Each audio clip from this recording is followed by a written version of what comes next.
Le journal. Bénédicte Kanda. Madame, Monsieur, bonjour. Au sommaire de cette édition, séjour au Togo de la secrétaire d'État parlementaire au ministère allemand de la coopération économique et du développement. Barbel Koffler a visité ce matin le centre des maladies infectieuses en construction et l'Institut national d'hygiène de Kara. La croissance économique en Afrique subsaharienne continue de ralentir selon un rapport de la Banque mondiale. Plusieurs facteurs sont mis en cause, notamment la hausse des prix des denrées alimentaires. Et les aliments que nous consommons retiennent notre attention dans le magazine Santé Plus de ce mercredi.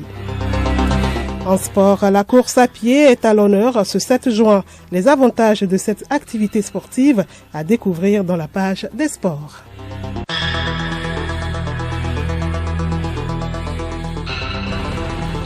radiolomé.tg. Merci de nous suivre. Une délégation allemande conduite par la secrétaire d'État parlementaire du ministère fédéral de la coopération économique et du développement en visite de travail au Togo du 4 au 10 juin 2023.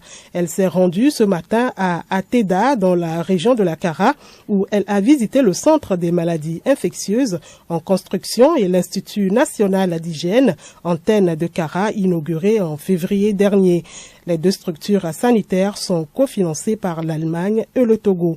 Écoutons Dr Barbel Koffler après la visite des lieux.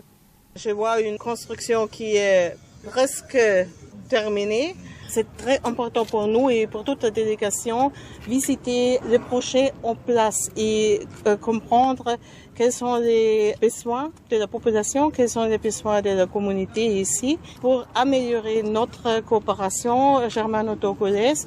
Et le secteur de la santé, c'est très important, spécialement aussi la santé des femmes. C'est pour nous aussi de grande importance et je suis là pour comprendre qu'est-ce que fait l'Institut pour les génies, quels sont les plans pour le centre pour les maladies infectieuses pour le futur et qu'est-ce que ça peut servir la santé de la population ici.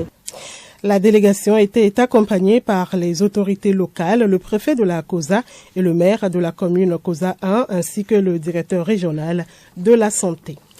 La sécurité sanitaire des aliments joue un rôle essentiel pour que la nourriture soit saine. À tous les niveaux de la chaîne de production, de la récolte à l'assiette, il faut un suivi. Cela pour éviter les intoxications, sources de maladies. Ce 7 juin, une occasion se donne pour alerter les actions de la chaîne alimentaire de redoubler d'efforts pour assurer la sécurité sanitaire des aliments.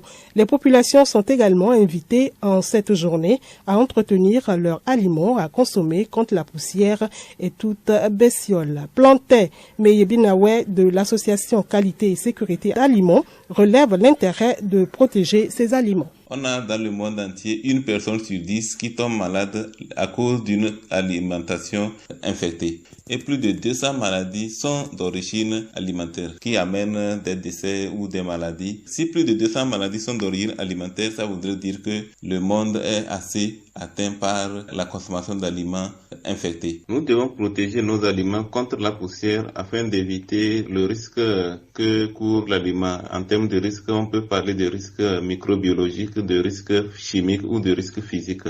Et nous devons aussi protéger nos aliments contre toute autre manière qui pourrait entraîner cette atteinte. Donc l'aliment doit avoir une vie saine et aussi ne court aucun risque. La croissance en Afrique subsaharienne continue de ralentir. C'est le constat dressé par la Banque mondiale. Elle a publié ses perspectives économiques mondiales et le tableau dressé est plutôt sombre. L'éventualité de réduire la pauvreté s'éloigne de plus en plus. Cette situation s'explique par au moins 2 facteurs. Elena Sabi. Effectivement, le premier facteur mis en avant par la Banque mondiale est l'inflation galopante.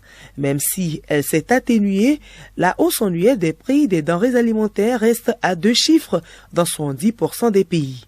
En cause, les coûts élevés des intrants agricoles, les dépréciations monétaires et les nouvelles difficultés d'approvisionnement liées aux violences intercommunautaires ou au changement climatique. D'après l'institution bancaire, ces phénomènes ont aggravé la pauvreté et l'insécurité alimentaire par rapport au début de l'année 2022. La Banque mondiale compte ainsi 35 millions de personnes supplémentaires en situation d'insécurité alimentaire aiguë. Et le deuxième élément mis en avant est la croissance des 3 plus grandes économies d'Afrique subsaharienne qui continuent de fléchir. L'Afrique du Sud reste pénalisée par de graves pannes d'électricité, en plus de l'inflation et d'un durcissement des politiques intérieures. En Angola et au Nigeria, plus grand producteur de pétrole de la région, la dynamique de croissance est au point mort. La croissance de l'Afrique subsaharienne devrait donc continuer à reculer à 3,2% en 2023. Une remontée à 3,9% est attendue en 2024.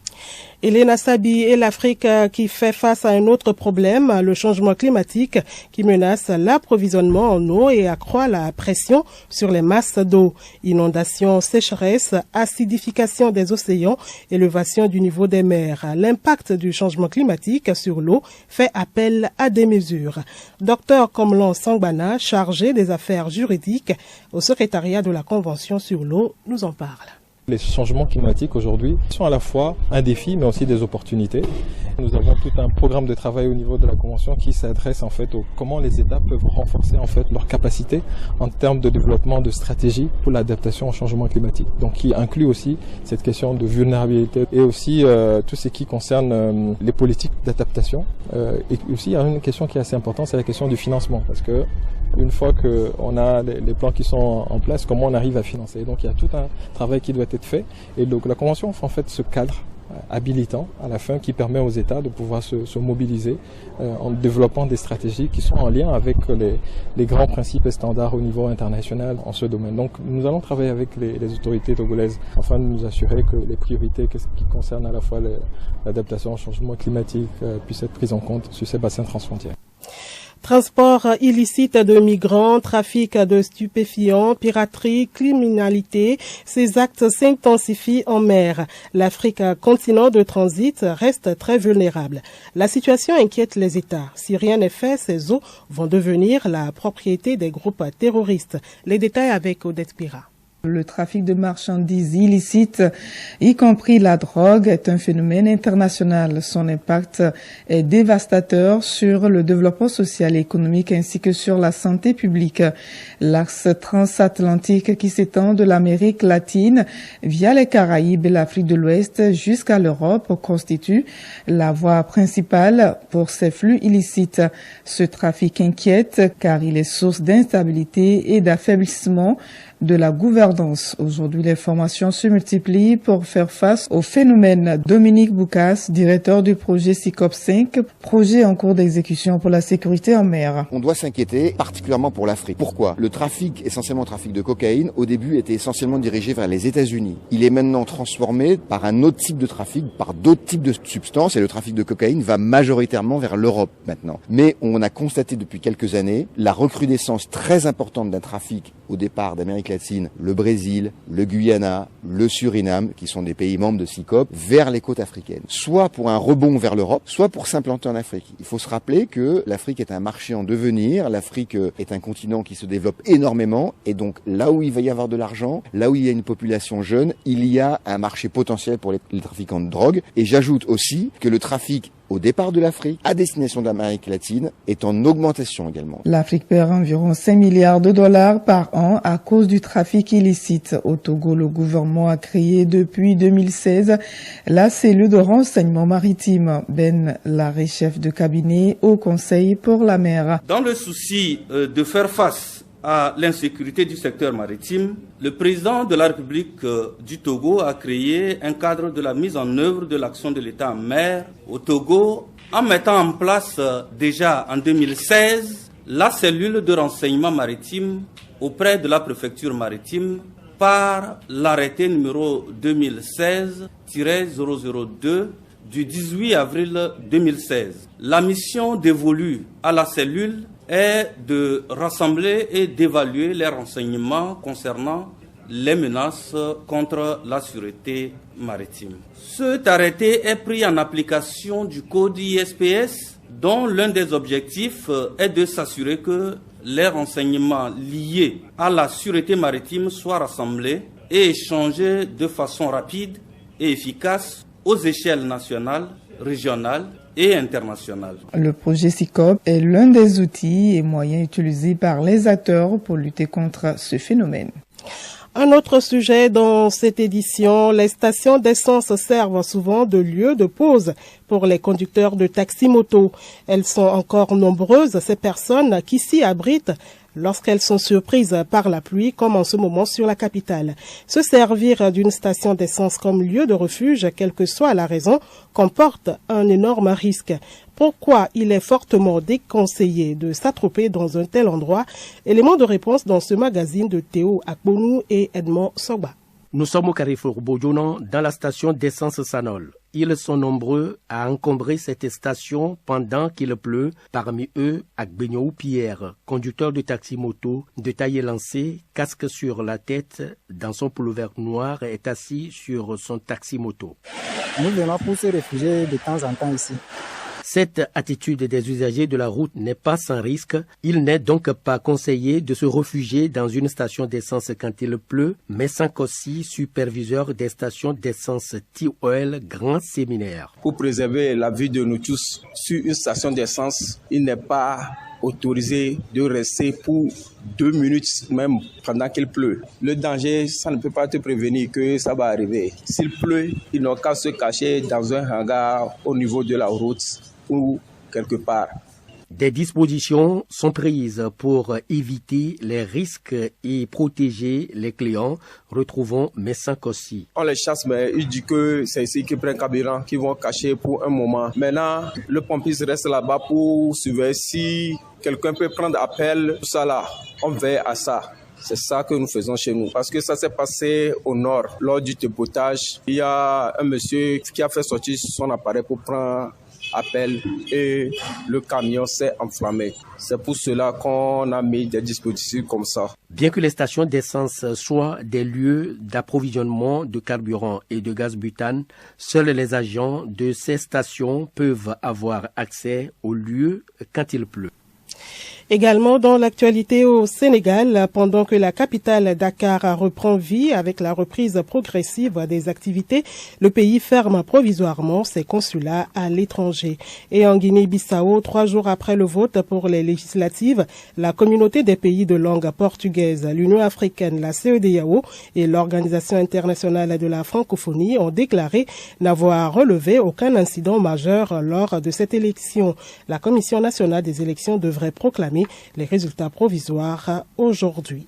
Sport, la course à pied, le monde entier la célèbre aujourd'hui, 7 juin. Une activité sportive que Yao Kamake nous fait découvrir dans cette page sportive. La course à pied est bonne pour la santé. C'est en tout cas l'essentiel à retenir de l'importance de cette journée internationale décrétée en sa faveur. Courir ou marcher fait du bien et ne demande que de la volonté. Tout le monde qui le veut peut courir partout, en ville, dans la nature ou sur un tapis à l'intérieur.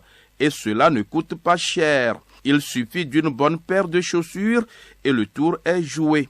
La course à pied fait encore plus de bien quand on la pratique dehors, seul ou en groupe, et si on le veut, matin et soir. Quand c'est une course à pied adulte, elle permet de perdre des calories. Autant d'avantages reconnus à la course à pied, un sport à la fois simple, accessible, permettant des résultats rapides pour se remettre en forme. Du football, avec cette note au plan national, le match reprogrammé de la 16e journée du championnat de 2e division entre la Jeunesse Club d'Agué JCA et Doumbé de Mango s'est soldé par un score de parité 0 but partout. Une occasion ratée par le club de Mango pour détrôner Gbikenti de Bassar à la première place du classement. Avec donc 1 point, Doumbé FC de Mango rejoint Gbikenti de Bassar en tête de ce classement avec 46 points chacun.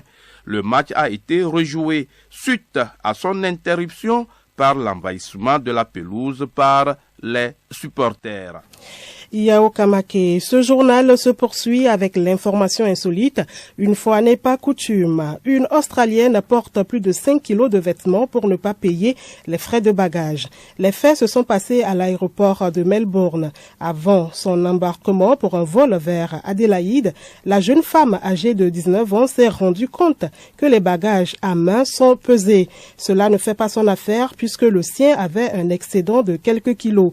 Sa réaction à chaud est de porter sur elle les vêtements rangés dans sa valise. Hélas, sa solution de secours n'a pas vraiment marché puisqu'elle a quand même écopé de 60 € d'amende, près de 40 000 francs CFA.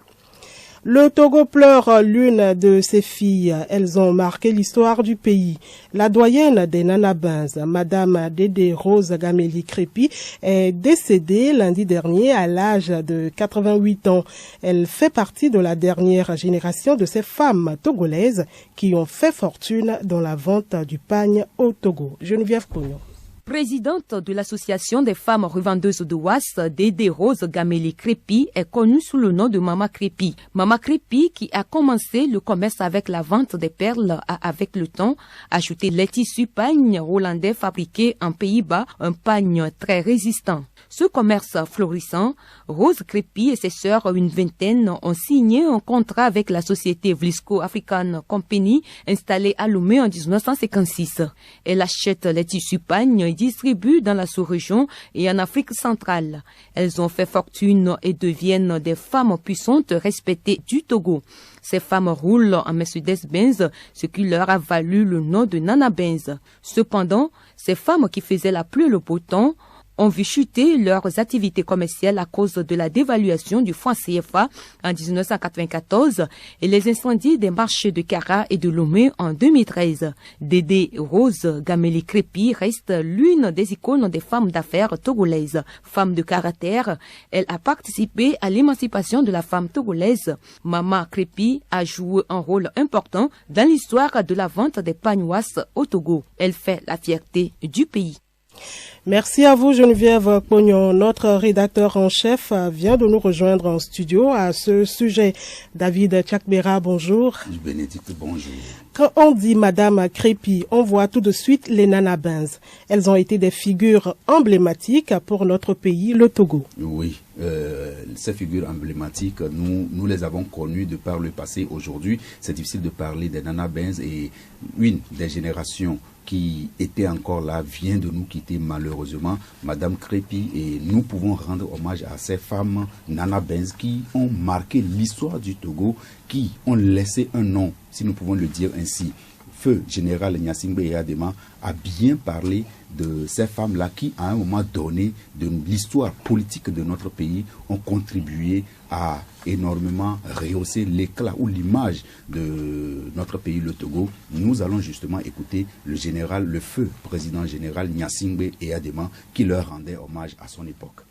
Les 28 et 29 mai 1968, nous avons reçu pour la première fois les 4 chefs d'État du Conseil de l'Entente. Nous étions incapables de les véhiculer. Ce n'est pas une honte. Aujourd'hui, je continue à rendre hommage aux femmes revendeuses. C'est elles qui nous ont prêté leur Mercedes 200 pour véhiculer, n'est-ce pas, les 4 chefs d'État. Pour les loger aussi, cela a été tout un problème. Et oui, justement, vous voyez le feu général Gnassingbé Eyadema qui dit qu'ils avaient des problèmes au niveau étatique de loger les 4 chefs d'État du Conseil de l'Entente qui étaient arrivés. Nous rappelons que les pays du Conseil de l'Entente, ce sont le Bénin, la Côte d'Ivoire, le Niger et le Burkina Faso qui étaient arrivés ici au Togo. 5 pays constituent ce regroupement de pays du Conseil de l'Entente. Et difficile pour le Togo de les loger. Les Nanabins ont contribué et elles ont justement mis à la disposition de notre cher et beau pays, le Togo, leur Mercedes 200.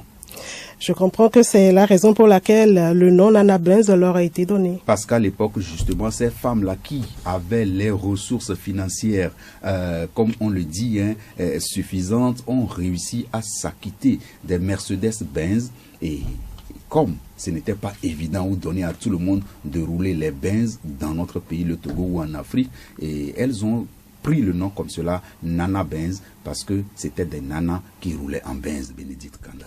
Merci à vous, David Tchakbera, d'être passé en direct dans ce journal. Merci, Bénédicte Kanda. Madame, Monsieur, voilà, c'est la fin de ce journal. Merci de l'avoir suivi. Radio Lomé présente ses sincères condoléances à la radio Victoire FM qui a vu arracher à son affection le journaliste Jacob Ahama. Il s'en est allé des suites d'une maladie. Le rappel des titres de cette édition pour nous séparer. Séjour au Togo de la secrétaire d'État parlementaire au ministère allemand de la coopération économique et du développement. Barbel Koffler a visité ce matin le centre des maladies infectieuses en construction et l'Institut national d'hygiène de Kara. La croissance économique en Afrique subsaharienne continue de ralentir selon un rapport de la Banque mondiale. Plusieurs facteurs sont mis en cause, notamment la hausse des prix des denrées alimentaires. Et les aliments que nous consommons ont retenu notre attention dans le magazine Santé Plus de ce mercredi. Et en sport, la course à pied est à l'honneur ce 7 juin. Vous avez suivi les avantages de cette activité sportive. Et puis avec cette sonorité de King Mason, nous compatissons à la douleur de tous ceux qui sont endeuillés en ce moment.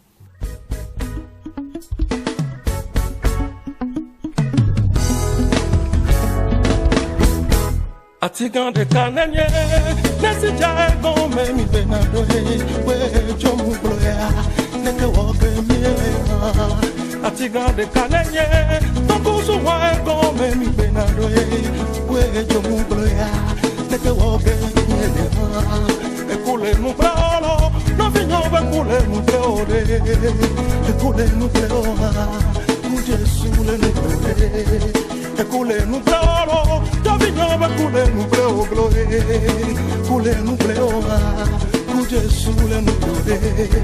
Atigande kanenye, nesi jae go me mi penando we jo ngloya, teke woge yele. Atigande kanenye, tokusu wa go me mi ulana do we jo ngloya, teke woge yele. Ekule nu pleo, Davinho be kule nu pleo de, kule nu pleo ku Jesu le nu pleo de. Ekule nu pleo, Davinho be kule nu pleo gloe, kule nu pleo ku Jesu le nu pleo de.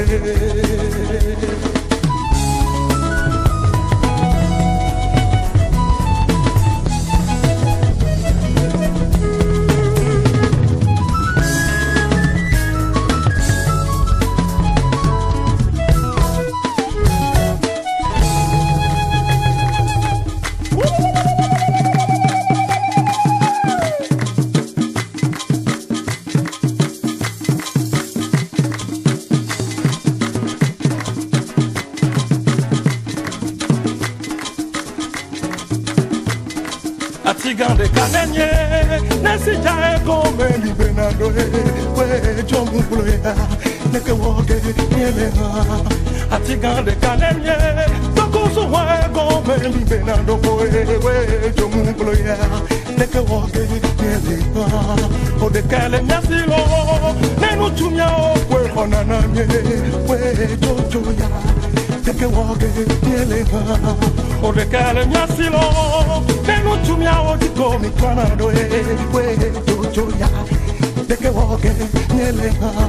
Ekule mu bleo, na vinyo be kule mu bleo de, ekule mu bleo ku Jesu le mu bleo de. Ekule mu bleo, na vinyo be kule mu bleo gloe, kule mu bleo ku Jesu le mu bleo de. Ode kale nyasilo, nenu tumya okwe khona meme we jojo ya, neke woge yele. E nuovo missionado, o de canti commissionato.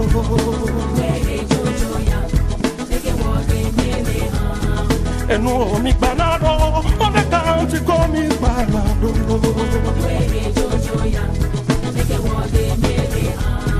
E nuovo mi cunado, o de canti commissionato. Seghe, seghe, seghe. Dio mi canaro, o de canti come canaro.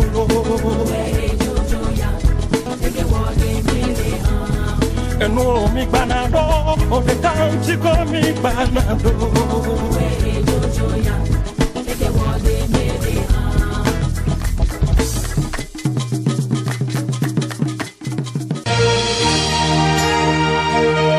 Radio Lomé, boîte postale 434, email radiolomé@radiolomé.tg. radiolomé.tg